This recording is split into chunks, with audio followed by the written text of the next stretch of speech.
I'm certainly not saying this of all the student protesters that are out there, and certainly not children of Palestinian families who have lost loved ones through the years in this war, in this conflict. I will say, though, again, and I've spoken with some of them, I want to be careful, but among these white, woke, pampered, elitist, I'm not supposed to use that word, let's say children from wealthy families that decide, as Dr. Brzezinski said so many years ago, that they're going to play radical for a weekend and then go home to mommy and daddy's mansion. There's a complete ignorance about the complexities of this issue. Now, of course, if you listen to this show, you would understand many of the complexities of this issue because we have been really tough on Israeli officials that come on this show. We have asked why they've continued to allow illegal settlements in the West Bank over the decade, why they have continued to fight against a two-state solution for peace, why they have done what they've done in Gaza, why they did with Hamas, why Netanyahu was Hamas's ally leading up to October the 7th. So it's very complicated. That's lost, though, in a lot of those things. And when you start talking about even West Bank settlements with a lot of these students, their eyes glaze over. Because that's not in the TikTok video. And again, I'm not saying this about all the students, but I will tell you, I'm saying about a hell of a lot of students I have spoken with. When you go, well, you know, in 2000, there was an Oslo Accord where Bill Clinton had gotten together and they were giving 97% of the West Bank to the Palestinians and the other 3% they were going to make up with Israeli land. And they had figured out a capital in East Jerusalem. And they sit there with their eyes glazed.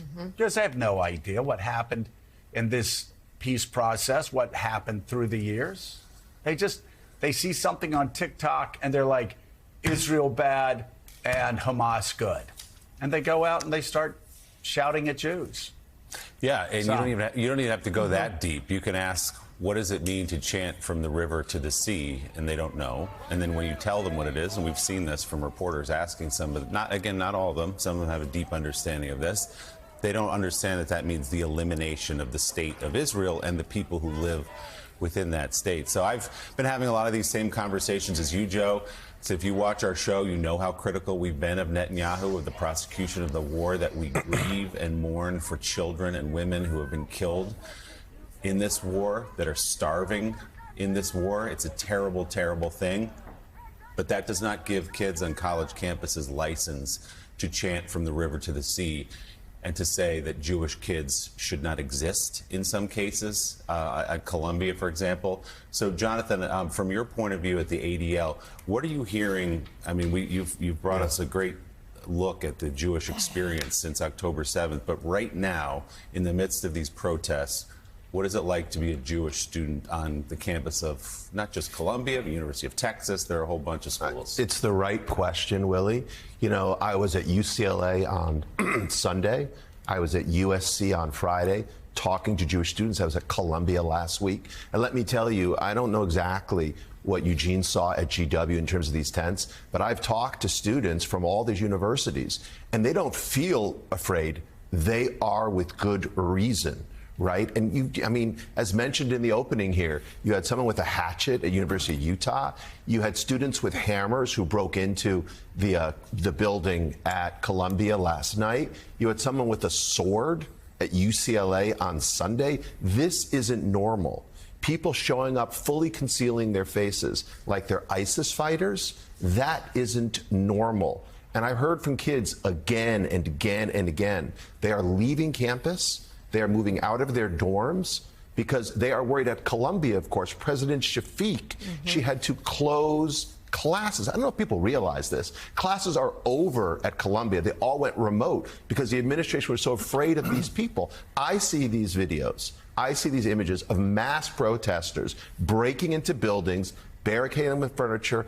And look, I'm reminded of January the 6th. That's what this looks like to me. I mean, we talk at ADL about right-wing extremists. about masked Proud Boys showing up at school board meetings, about Oath Keepers wearing masks. I look at this, and this is what I see. And let's be clear about one thing. The students who are doing this, the groups behind it, SJP, Palestinian Youth Movement, their response to President Shafiq's offer last night was, Columbia will burn. I mean, these students, we shouldn't treat them like children when they're hardened activists. Well, they're adults, and go ahead. No, so I was just going to say this is it's one half about the students. It's also about, Mika, these authorities and the lack of them. Why are these school administrators, why are they abdicating their responsibility to this degree? And this affects students, it affects outsiders, it affects teachers with tenure. The last I checked, tenure is supposed to give you intellectual protection so you can say things in classrooms. It doesn't, it seems to me, give you the ability to break the law with impunity. And I just don't understand what's... And you see also the difference on the campuses between what's happening on some, Chicago and Florida, as opposed to what's happening at Columbia and others. There's an enormous gap in the principle and backbone we're seeing here. Well, Richard, to your point, I think that's where that's the place we've all been sitting in watching this, going, what the hell is going on? What are these universities doing? Why aren't they doing something? And I'll echo the horror that this does look like January 6th. What a terrible example for our students.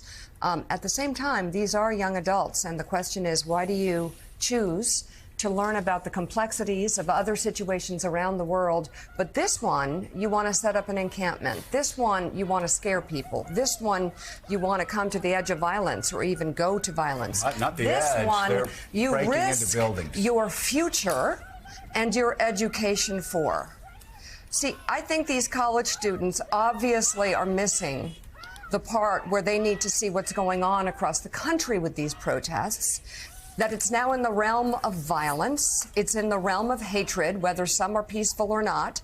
They need to watch the news and look at all the different arguments and be adults, or start learning to be adults and set up discussions and debates across college campuses, or their colleges or universities are going to have no choice but to expel them and ruin their future, the impact they want to have on the community, society, and the world at some point. But let's then go to the hard part of this. What is the solution for college university presidents and deans who want to maintain control but also preserve free speech? On the what are solutions? Let's talk about solutions. It's very simple. First of all, you enforce the rules of your college campuses. There is a concept. Well, but you know that at this point would be hard to do. Well, no, actually, what? Well, I'm just saying, you go out there and you start arresting people. Yeah, you do. You either follow the law, you don't follow the law. There's a concept. I don't think it's that simple. In the First Amendment. No, I will say, I understand over the last 24 hours what the Columbia administration has been trying to do. They've been trying to bring this to a peaceful resolution. And what happened? People got hammers and they broke into buildings. At that point, that's a crime. At that point, that's a crime. They should all be arrested, and they shouldn't be suspended. They should be expelled from school. Hear, hear. But this is virtue signaling of the worst order for, again, white woke kids that have no idea what they're talking about here. No idea other than what they've seen on TikTok.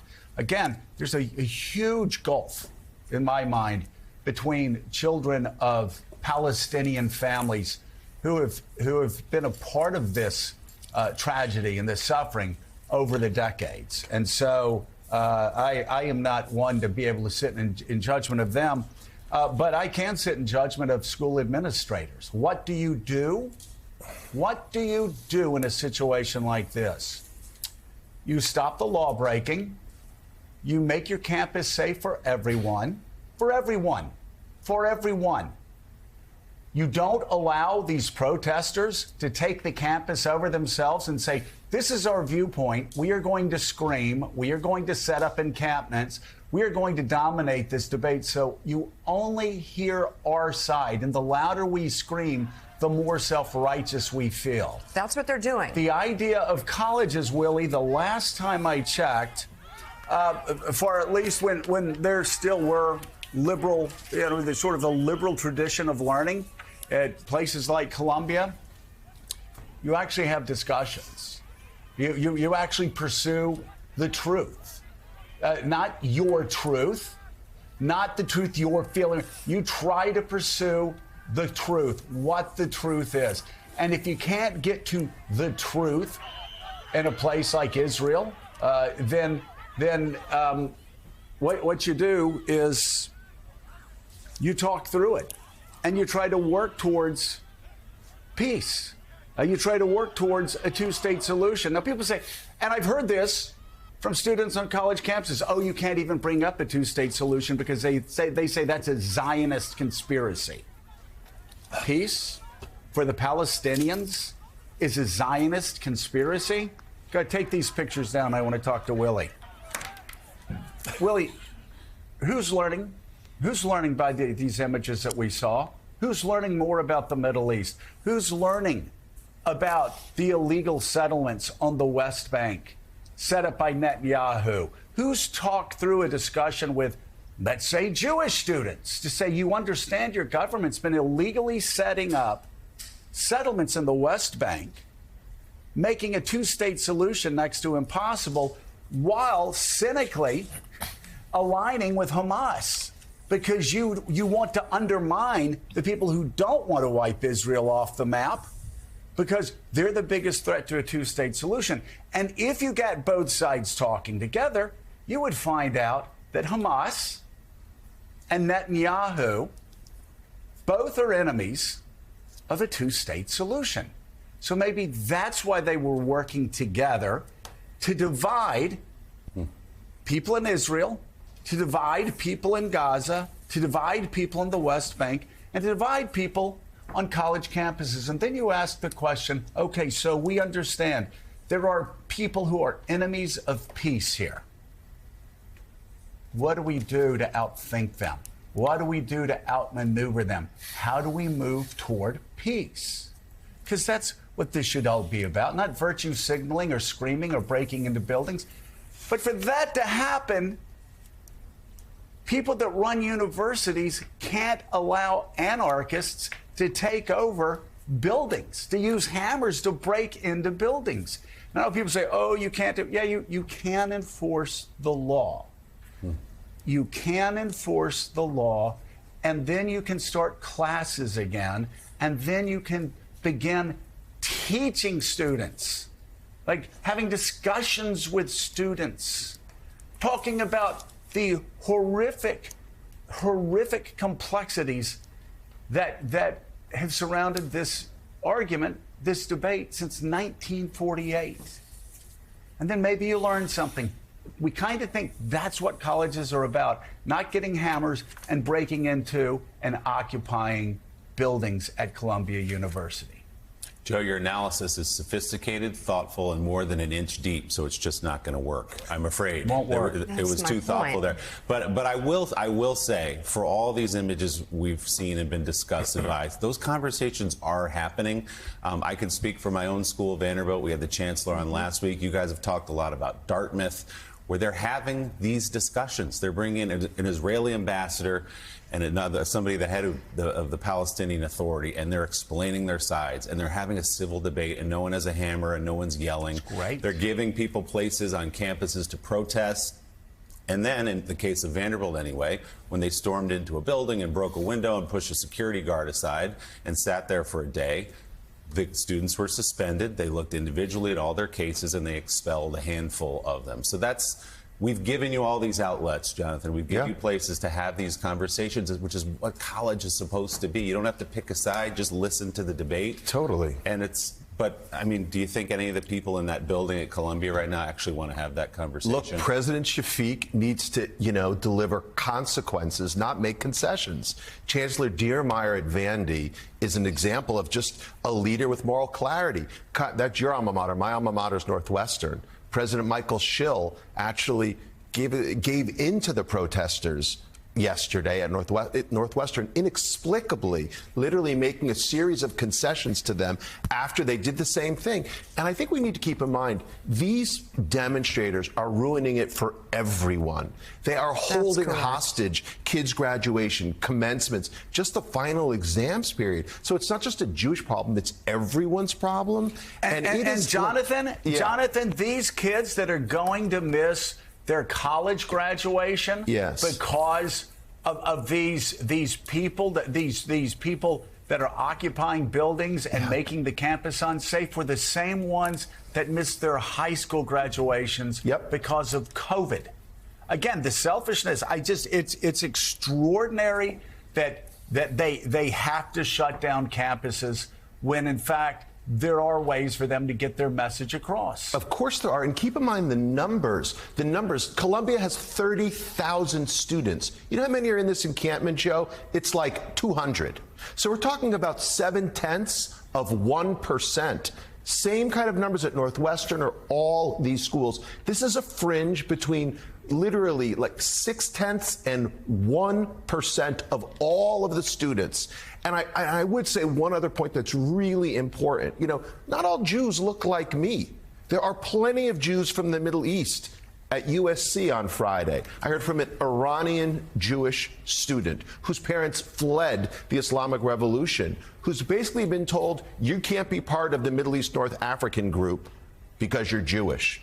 He is more from the Middle East than many, if not most, of these people. He grew up hearing Farsi in his home as his first language. But you know what? To these kids, because he's Jewish, you know, he's not part of the crowd. That is racism, plain and simple. And so, look, much like you were talking about Hamas earlier, and I'm sure Richard will talk about it in a bit, Israel keeps offering them concessions, making offers on hostages, and they refuse. And these demonstrators, these activists, they get offered concessions by the universities. And look at what's happening at Columbia right there. They simply refuse to accept because it seems like their goal isn't to come to some conclusion. It's about what's better for the Palestinians. It's just to reject Israel, to reject their Jewish peers. Again, that's racism, and it's wrong. Well, and Jonathan Lemire, there was a Columbia student that was quoted, and that was UCLA, I believe. There's a Columbia student that was quoted in the New York Times yesterday who said, I support a ceasefire. I really wanted to go in, and I wanted to be with the people that were protesting for a ceasefire. But basically, it wasn't about a ceasefire. It was about the end of Israel. And because I support Israel, they told me the existence of Israel, not what Israel's doing, the very existence of Israel.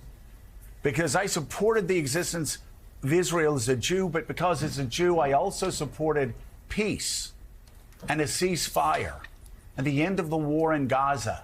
They told me that because I didn't want Israel to be eliminated from the face of the earth, I was not allowed to be part of their protests. Yeah, we had Mayor Eric Adams in New York City on yesterday, who said it was a mix of student protesters as well as outside agitators. And he was clear to say most of the students peaceful. They were there on campus. It's the outside agitators who are causing most of the trouble and hurling the violent rhetoric. And we're not sure who yet has occupied this building, Hamilton Hall, the main academic building at Columbia. It's also the site of the major Vietnam War protests of the 1960s. We should also note Columbia University has put out an alert this morning telling students and personnel to stay off campus today because of what's happening there at Hamilton. And certainly there's a place for peaceful protests. There shouldn't be any anti-Semitism, any anti-Arab or Muslim rhetoric, too. This is your college. Jonathan, who allows this? Who allows students to take over a building? I mean, again, this is not, I tell you, if this happened at Vanderbilt or University of Alabama, it would be over. It would be at Alabama, my God, it'd be over in 5 minutes. Like, who allows students to break in illegally into buildings and occupy buildings? Well, Columbia we should note, Columbia is proud of its history of protests. That's part of who Columbia is. That said, of course, this seems like the administration has made clear this has crossed any number of keep lines. kids away from Columbia. You're saying it's part of Columbia's storied history to allow people to go in and illegally break into buildings? To protest peacefully. No. They're proud of illegally breaking into buildings and taking over presidents' offices in the 1960s, and you would think if that hung over them for 50 years, they would have been better prepared than this time. And certainly they were not. And students and alumni and parents alike are upset as to how this has been handled. And certainly they hope to move to a quick resolution. We don't know yet whether the NYPD might be involved or not. Mayor Adams yesterday had said Columbia had not asked for that. We will see if that changes in the hours ahead. It's obviously a developing story. Now, Richard, I do want to get to you what Jonathan just brought up a minute ago, which is the ongoing state of these hostage negotiations. We heard of Secretary of State Blinken was in Saudi Arabia yesterday. He said Israel had made a generous offer that we're just simply waiting on Hamas. Also, U.S. officials tell me they feel like there's a very narrow window here to get something done. There's concern that Hamas, frankly, just doesn't have that many hostages left to give back, at least those that meet the criteria of this deal. And also, Prime Minister Netanyahu and his aides keep saying a Rafah invasion is coming. The U.S. wants to get this deal done before that. No, those are exactly the pieces, Jonathan. You've got a two-phase negotiation that's being discussed, a hostage for prisoner exchange in phase one, then a limited but unclear how long duration pause, and certainly in major military operations, possibly a complete ceasefire. But yes, the Israelis still want to move against Rafah, where you have the preponderance of Hamas fighters, as well as probably half the Gazan population. The administration is trying to work this hostage for prisoner swap, get a ceasefire. If they can't, the fallback of the administration is saying, okay, we don't particularly want you to go into Rafah, but if you're going to go in, do it in a measured, calibrated way.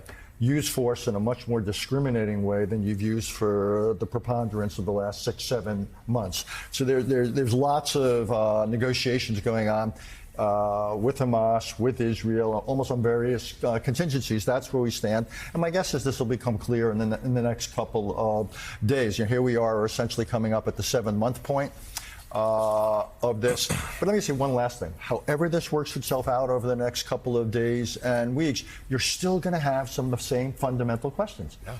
Who's going to govern Gaza? Who's going to occupy it? What about the Palestinians on the West Bank? Where do we go from here? Is there a political dimension to Israeli policy? Joe was talking about settlements a minute ago. What about settler violence? What about Israel's willingness to stop expropriating land? Are the Palestinians, the Palestinian Authority, willing and able to step up to be a partner for peace? So all of these issues are going to come back once we see what happens over the next few days. All right.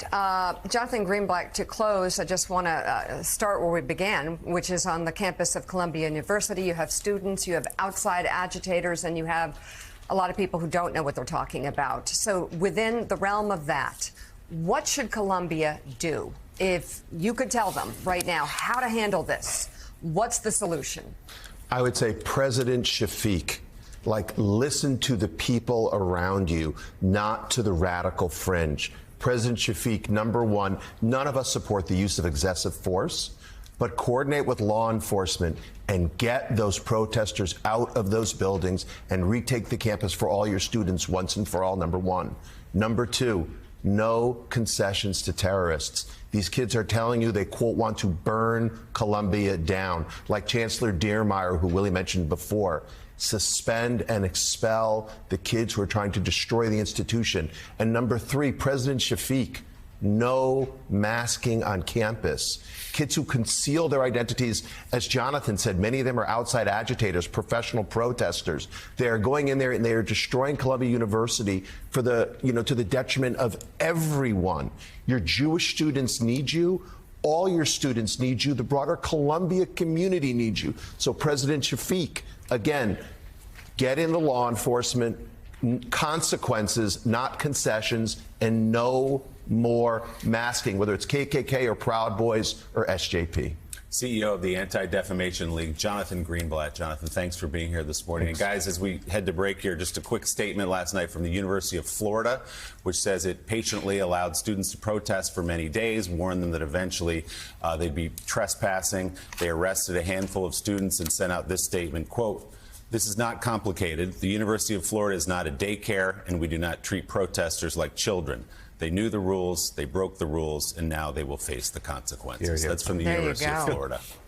Makes a lot of sense. Still.